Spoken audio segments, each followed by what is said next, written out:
Dinosaurs धरती पर राज करने वाले सबसे पुराने और ताकतवर जीव थे। 30 करोड़ साल पहले धरती का एक बड़ा हिस्सा ये विशालकाय जीवन से भरा पड़ा था। जहां एक तरफ डायनासोरस हॉलीवुड फिल्मों और वैज्ञानिक खोज का एक दिलचस्प विषय है, वहीं कई रहस्य ऐसे भी हैं जिनका जवाब पाने में इंसान असफल है। हम ऐसे समय में जी रहे हैं जहां हम किसी डायनासोरस को घर पर लाकर उसकी जांच कर नहीं सकते। हम पूरी तरह से धरती पर मिले उनके जीवाश्म पर निर्भर है। उनके आकार से लेकर उनके व्यवहार तक ऐसे कई सवाल हैं। हमारी रुचि को डायनासोरस के प्रति और भी ज्यादा गहरा कर देती है। आज के इस एपिसोड में जानेंगे डायनासोरस से जुड़े कुछ ऐसे ही दिलचस्प रहस्य के बारे में। दोस्तों, फिर से आप सबको ये स्पेशल एपिसोड में दिल से स्वागत है डेस्टिनी फैक्ट पर। चलिए दोस्तों, आज हम जानते हैं कुछ ऐसी बातें पहले आप लोग कभी सुनी नहीं होगी। सबसे पहले डायनासोरस, हम में से ज्यादातर लोग जानते हैं कि आज से करीब 30 करोड़ साल पहले धरती पर 300 से भी ज्यादा डायनासोरस की प्रजाति रहा करती थी। लेकिन हमें जरा सा भी अंदाजा नहीं है कि आखिर सबसे पहले अस्तित्व में आने वाला डायनासोरस कौन से थे, क्योंकि वर्तमान में हमारे पास उनके कुछ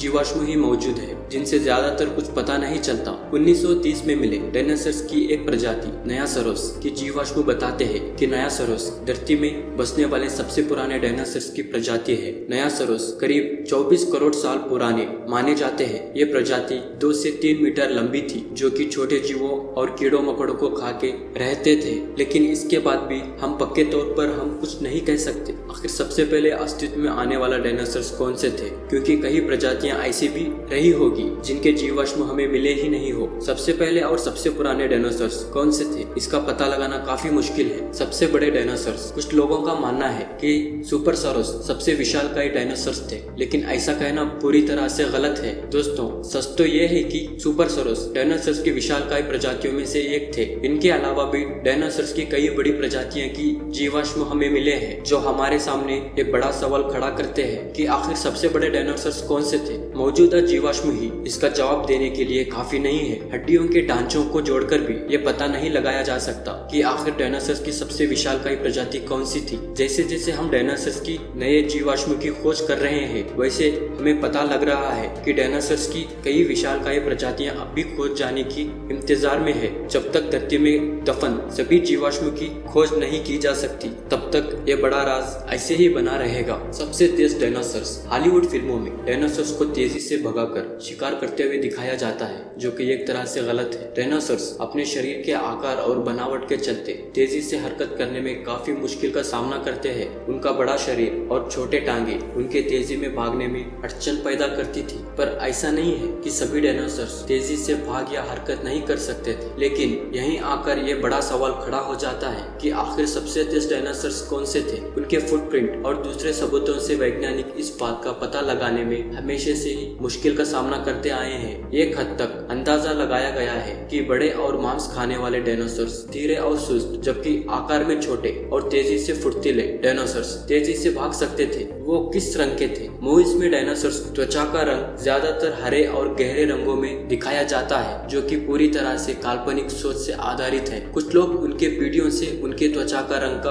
अंदाजा लगाते हैं, लेकिन डायनासोरस की त्वचा का रंग कैसा था, ये एक बड़े बहस का विषय है। 2008 में मिले एक 10 करोड़ साल पुराने पंखों को स्कैन करके खोजकर्ता इस बात का अंदाजा लगा रहे हैं कि आखिर ये विशालकाय जीव किस रंग के थे। स्कैन में मिले कोशिकाओं के रंग से इस बात का पता लगाया गया कि पंखों वाले डायनासोरस का रंग कैसा था। लेकिन ये दुर्लभ सबूत डायनासोरस की दूसरी प्रजातियों की त्वचा का रंग बता पाने में बिल्कुल भी सहायक नहीं है। इसके अलावा इससे मिले जाने वाली जानकारी भी समय के साथ धुंधली होती आई है। पंख के पिगमेंट का रंग समय के साथ फीका पड़ सकता है। हमें अब इस विषय पर बहुत कुछ काम करना है। डायनासोरस असल में किस रंग के थे, इस बात का पता अब तक नहीं लग पाया है। वे अपने बच्चों को कैसे पालते थे, ये बात तो तय है कि डायनासोरस की हर प्रजाति अपने बच्चों को अलग अलग तरह से पालकर बड़ा करती होगी। लेकिन दुर्भाग्य से हम इसके बारे में ज्यादा कुछ नहीं जानते, क्योंकि जानवरों के आकार और बनावट का पता उनके जीवाश्म से लग सकता है, लेकिन इससे उनके व्यवहार का पता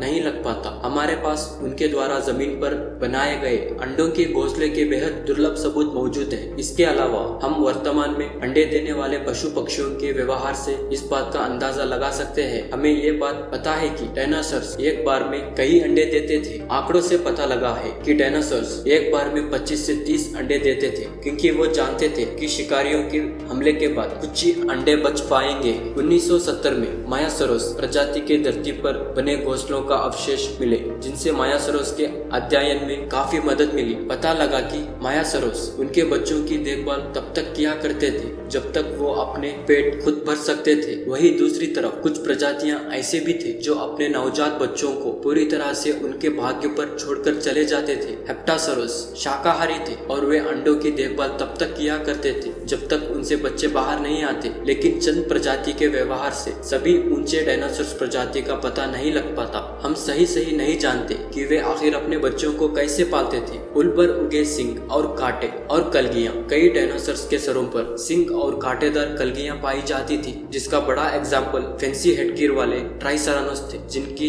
कुछ के कमर पर भी कांटेदार कलगियां थी। पर डायनासोर्स की सर और कमर पर उगे ये कांटों और सिंगों का आखिर क्या काम था? हमें लगता है कि वे अपने आत्मरक्षा के उपयोग करते थे, जबकि पुरातत्व वैज्ञानिक ऐसा नहीं मानते। ये हद तक ये कांटे शरीर में तापमान नियंत्रित करने के काम आते थे, लेकिन ये भी इन कांटों का प्राकृतिक काम नहीं था। कुछ लोग मानते हैं कि वे इन्हें अपने साथियों को पहचानने में और सहवास के समय एक दूसरों को आकर्षित करने के लिए इस्तेमाल करते थे। लेकिन हम सच में पूरी तरह से नहीं जानते कि डायनासोर्स के शरीर पर उगे इन कांटों और सींगों का आखिर क्या काम था, रात या दिन। जैसा कि हम जान चुके हैं कि जीवाश्म से डायनासोर्स के व्यवहार का पता नहीं लग पाता। इस बात से चलते डायनासोर्स से जुड़े सबसे बड़े सवालों में से एक ये भी है, आखिर वे दिन में ज्यादा सक्रिय रहते थे या रात में? काफी हद तक ये माना गया है कि डायनासोर्स रात में ज्यादा सक्रिय होते थे, क्योंकि उनकी जीवाश्म से मिले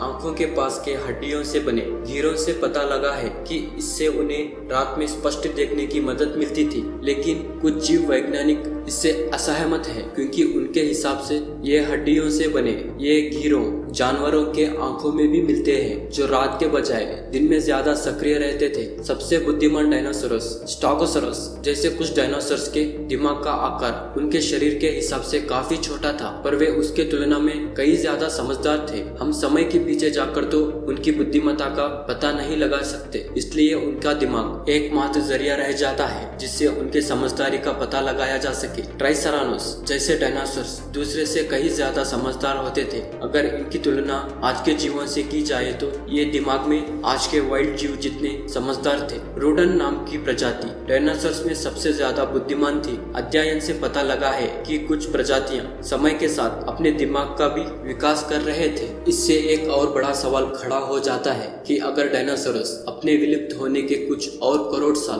खुद को बचा लेते तो क्या वो इंसान जितना दिमाग विकसित कर लेते? दोस्तों, आज के इस एपिसोड में बस इतना ही। एपिसोड आपको कैसा लगा प्लीज मुझे कमेंट में बताइए। अच्छा लगा तो जरूर लाइक कीजिए और चैनल को सब्सक्राइब कीजिए ताकि आने वाली और एक वीडियो आपको पहले पहुंच जाए। अपना चैनल डेस्टिनी फैक्ट।